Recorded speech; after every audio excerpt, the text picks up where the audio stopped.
Corona virus की तीसरी लहर के मद्देनजर प्रधानमंत्री नरेंद्र मोदी ने आज बैठक बुलाई है। खबर है कि बैठक में पीएम मोदी तीसरी लहर को लेकर की जा रही तैयारियों का ब्यौरा ले सकते हैं। मीटिंग में स्वास्थ्य मंत्रालय, कैबिनेट सचिव और नीति आयोग शामिल हो सकते हैं। दोपहर 3:30 बजे होने वाली इस बैठक में कोरोना वायरस महामारी की मौजूदा स्थिति पर चर्चा और तैयारियों की समीक्षा की जा सकती है। अफगानिस्तान के हालात पर चर्चा के लिए आज G7 समूह के सदस्य देशों की डिजिटल बैठक होगी। बैठक में तालिबान को लेकर फैसला लिया जा सकता है। तालिबान ने करीब पूरे अफगानिस्तान पर कब्जा कर लिया है। दुनिया के कई देशों के नागरिक अभी भी अफगानिस्तान में फंसे हैं, जिसे निकालने में सभी देश जुटे हुए हैं। तालिबान ने अमेरिका को खुली धमकी दी है। तालिबान ने कहा कि अगर 31 अगस्त तक अमेरिकी सैनिकों की वापसी का काम पूरा नहीं हुआ तो अमेरिका को गंभीर परिणाम भुगतने होंगे। बता दें कि अमेरिकी राष्ट्रपति ने पहले सैनिकों की वापसी के लिए 11 सितंबर की तारीख का लक्ष्य रखा था, जिसके बाद 31 अगस्त कर दिया। अफगानिस्तान में तालिबानी कब्जे के बीच काबुल से भारतीयों को निकालने का सिलसिला जारी है। आज 78 लोगों को लेकर एयर इंडिया का विमान तजाकिस्तान की राजधानी दुशांबे से उड़ान भर चुका है। इनमें 25 भारतीय हैं। इस विमान के सुबह 11 बजे भारत पहुंचने की उम्मीद है। अफगानिस्तान के हालात पर पीएम मोदी ने सर्वदलीय बैठक बुलाई है। इसमें विपक्ष को भी जानकारी दी जाएगी। केंद्रीय विदेश मंत्री एस जयशंकर ने ये जानकारी दी। सर्वदलीय बैठक 26 अगस्त को सुबह 11 बजे होगी। इस बैठक में विदेश मंत्रालय विपक्ष के तमाम सवालों का जवाब देंगे।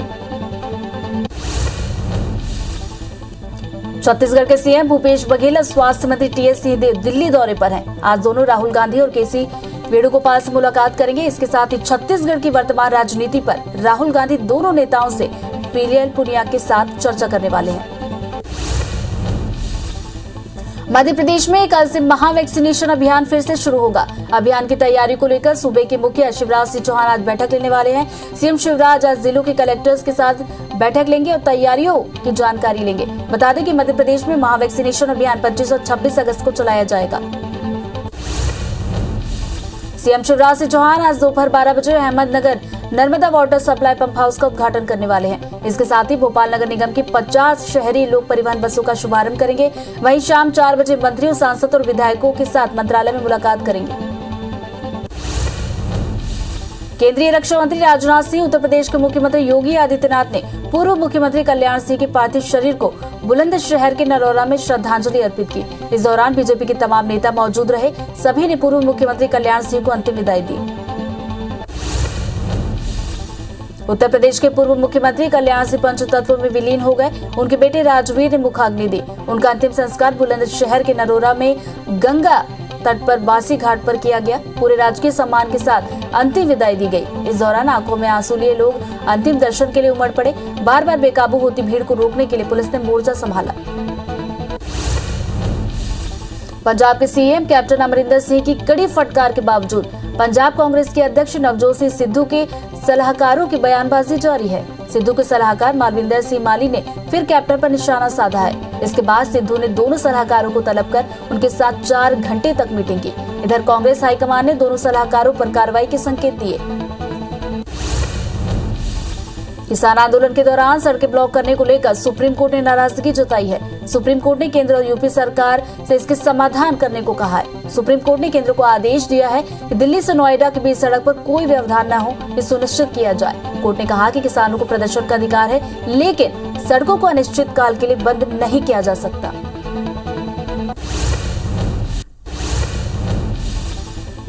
दुनिया भर में कोरोना के मामले बढ़ते हुए 21 करोड़ 33 लाख के पार पहुंच गए। वहीं कोरोना से मौत का आंकड़ा 44,53,000 के पार पहुंच गया। पूरी दुनिया में 19 करोड़ 8 लाख से ज्यादा मरीज कोरोना को हराकर स्वस्थ हुए हैं। वहीं दुनिया में एक्टिव मामले 1 करोड़ 79 लाख के पार पहुंच गए। देश में एक दिन में कोरोना के 11,385 नए केस सामने आए हैं, जिससे कुल मरीजों का आंकड़ा 3 करोड़ 24,60,000 के पार पहुंच गया। वहीं 267 नई मौत से अब तक 4,35,000 से ज्यादा मरीजों की मौत हो चुकी है। पिछले 24 घंटे में 17,575 मरीजों के डिस्चार्ज होने से ठीक होने वालों का कुल आंकड़ा 3 करोड़ 16,90,000 को पार कर गया। वहीं एक्टिव मरीजों की संख्या कम होकर 3,21,000 पहुंच गई है। राज्य में पूरी तरह शराबबंदी लागू किए जाने के संबंध में अनुशंसा के लिए गठित समिति की दूसरी बैठक नवा रायपुर में आयोजित की गई। कांग्रेस विधायक सत्यनारायण शर्मा की अध्यक्षता में हुई बैठक में शराबबंदी के बाद होने वाले सामाजिक और आर्थिक पहलुओं पर विचार विमर्श किया गया। राजधानी रायपुर में पिछले 14 दिनों से हड़ताल पर बैठे विद्युत संविदा कर्मचारियों की हालत बिगड़ गई है, जिसके बाद 5 कर्मचारियों को मेकाहारा में भर्ती कराया गया। इधर संविदा कर्मचारियों को तृतीय वर्ग शासकीय कर्मचारी संघ ने भी समर्थन दिया है। बता दें कि पिछले दिनों संविदा कर्मियों ने नियमितीकरण की मांग को लेकर मुंडन भी करवाया था। एमएक्स प्लेयर पर दिखाई जा रही वेब सीरीज छत्रसाल के 13वें एपिसोड का विरोध होने लगा है। वेब सीरीज में मनसा राज्य के जागीरदार राजा केशवराय दांगी को लेकर गलत और निराधार तथ्य बताए जाने पर समाज के लोगों में आक्रोश है। दांगी समाज के लोगों ने वेब सीरीज के निर्देशक अनादि चतुर्वेदी की तस्वीर जलाकर वेब सीरीज का विरोध किया। साथ ही सीरीज निर्माता निर्देशक पर कार्रवाई की भी मांग की।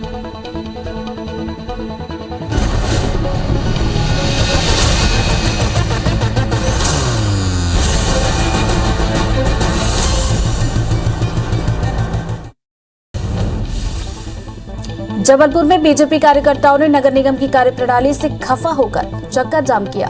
भाजपा कार्यकर्ता शहर के नौदरा ब्रिज पर एकजुट हुए और नगर निगम आयुक्त के खिलाफ जमकर नारेबाजी की। बीजेपी कार्यकर्ताओं का कहना है कि इस लंबी पाइप के कारण इलाके में व्यापारियों को परेशानी हो रही है।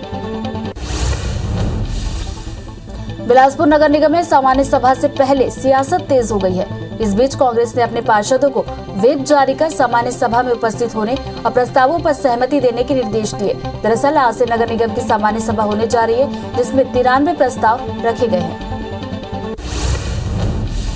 रायगढ़ नगर निगम में एमआईसी से पारित 3.5 करोड़ के निर्माण कार्यों के प्रस्ताव को विधायक के निरस्त करने पर घमासान मचा हुआ है। बीजेपी ने इसे पार्षदों के अधिकारों को हनन करार देते हुए निगम आयुक्त से इसकी शिकायत की है। बीजेपी ने एमएलए पर निगम के कामकाज पर गैर जरूरी हस्तक्षेप का आरोप लगाया। उपचुनावों के खिलाफ दायर याचिका पर जबलपुर हाईकोर्ट में सुनवाई हुई। हाईकोर्ट में भारत निर्वाचन आयोग से जवाब मांगा गया है। साथ ही उपचुनावों पर लिखित में जवाब पेश करने का आदेश दिया गया। मामले की अगली सुनवाई 8 सितंबर को होगी। तीसरी लहर की आशंका खत्म होने तक उपचुनाव टालने की मांग की गई है। बिलासपुर में सिम्स प्रबंधन और कर्मचारियों के बीच गतिरोध बढ़ गया है। वेतन वृद्धि की मांग को लेकर 316 कर्मचारी अनिश्चितकालीन हड़ताल कर रहे हैं। दरअसल साल 2013-14 में सिम्स में तृतीय और चतुर्थ वर्ग के 300 से ज्यादा नियमित कर्मचारियों की भर्ती हुई है, लेकिन 7 साल बाद भी वेतन वृद्धि नहीं हो सकी।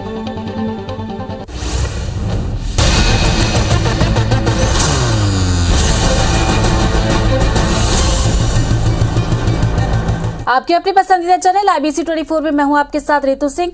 ठीक 12:30 बजने को है। वक्त है देश दुनिया की बड़ी खबरों को फास्ट अंदाज में देखने का। आज ब्रिक्स देशों के राष्ट्रीय सुरक्षा सलाहकारों की बड़ी बैठक होगी। बैठक शाम 5 बजे होगी, जिसकी अध्यक्षता भारत के राष्ट्रीय सुरक्षा सलाहकार अजय डोभाल करेंगे। बता दें कि ब्रिक्स समूह में 5 देश हैं, जिसमें इंडिया, ब्राजील, रूस, चीन और साउथ अफ्रीका शामिल है। गुना सिटी कोतवाली में शायर मुनव्वर राणा के खिलाफ FIR दर्ज हुई है।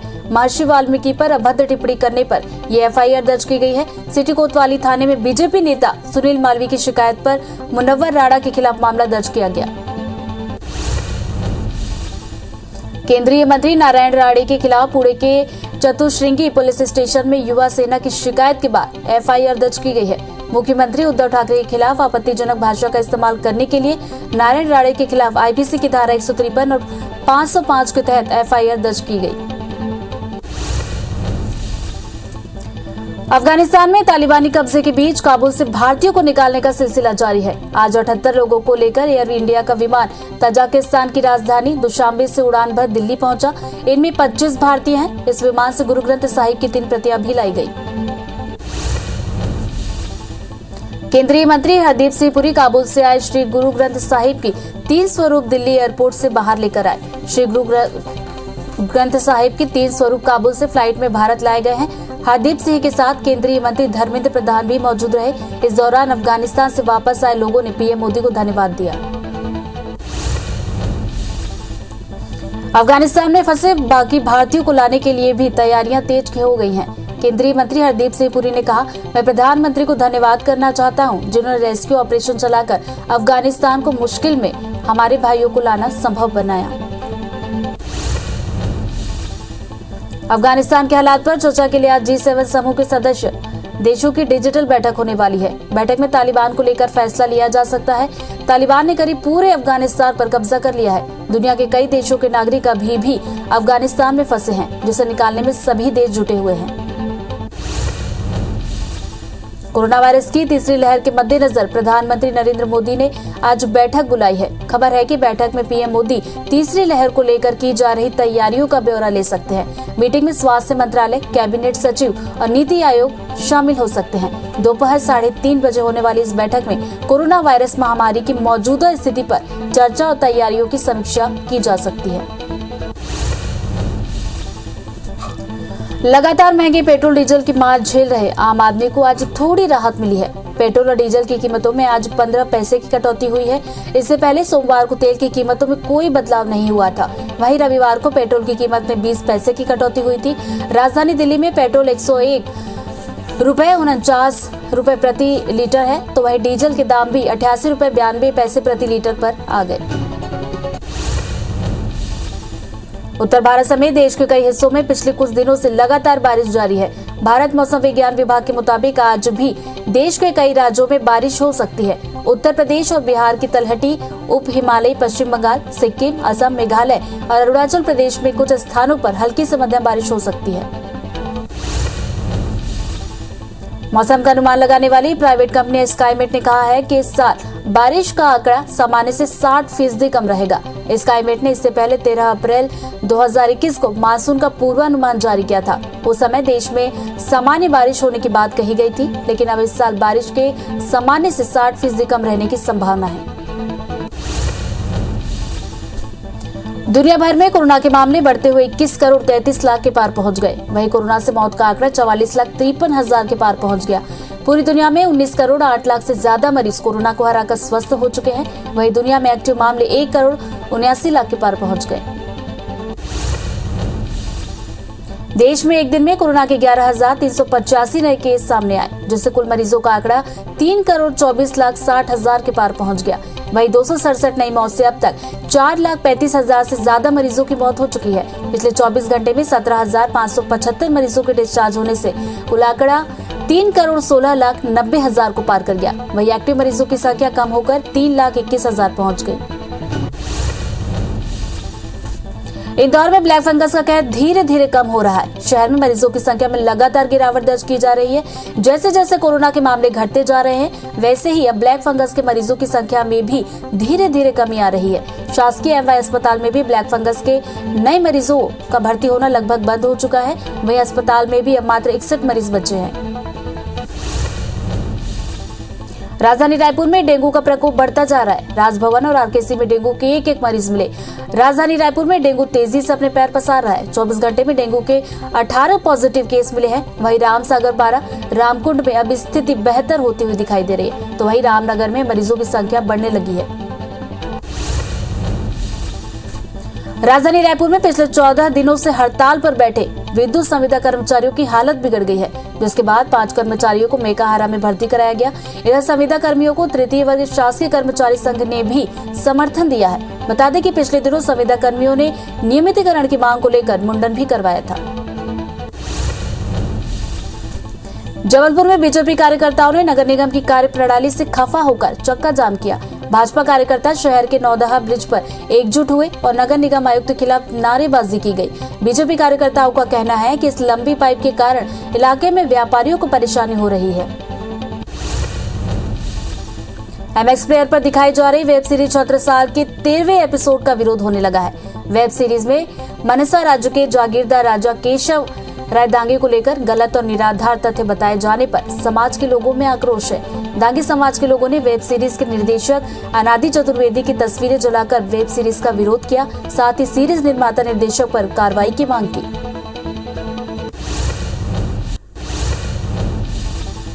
भाटापारा के सिमगा में बीजेपी पार्षद सूर्यकांत ताम्रकर का महिला की पिटाई करते हुए वीडियो वायरल हुआ है। पार्षद और टेबू देवांगन ने मिलकर महिला से मारपीट की थी। बता दें कि पार्षद पर महिला से छेड़छाड़ का आरोप लगा है। पुलिस ने मामले में संज्ञान लेते हुए एफआईआर भी दर्ज कर ली है। एफआईआर के बाद आरोपी पार्षद फरार बताया जा रहा है।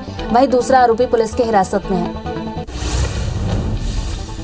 स्वास्थ्य मंत्री डॉक्टर प्रभुराम चौधरी ने जिला चिकित्सालय शिवपुरी के वार्डों में भर्ती मरीजों से मोबाइल पर वीडियो कॉल के माध्यम से बातचीत करके उनका हालचाल जाना। साथ ही मरीजों को दी जा रही स्वास्थ्य सेवाओं के बारे में भी जानकारी ली। वहीं मंत्री ने सिविल सर्जन से ऑक्सीजन प्लांट के बारे में जानकारी ली और कोरोना की तीसरी लहर से निपटने के लिए तैयारियों पर भी चर्चा की। कोरबा में कटघोरा थाना क्षेत्र के बरपाली के पास देर रात बस और कार में भिड़ंत हो गई, जिससे मरवाही विधायक ए.के. ध्रुव के पुत्र समेत 3 लोगों की मौत हो गई। तीनों बिजली विभाग में कार्यरत थे। बता दें कि घटना के समय तीनों के शव बुरी तरह से कार में फंस गए थे, जिसके चलते गैस कटर की सहायता से शव को बाहर निकाला गया। धर्मांतरण के विरोध में जन जागरण यात्रा के बाद बीजेवाईएम सभी वार्ड में युवा चौपाल लगाने की तैयारी में जुट गया है। इस युवा चौपाल के जरिए बीजेवाईएम के कार्यकर्ता इलाके में हो रहे धर्मांतरण की जानकारी इकट्ठा करेंगे और जानकारी मिलने पर पुलिस में शिकायत दर्ज कराएंगे।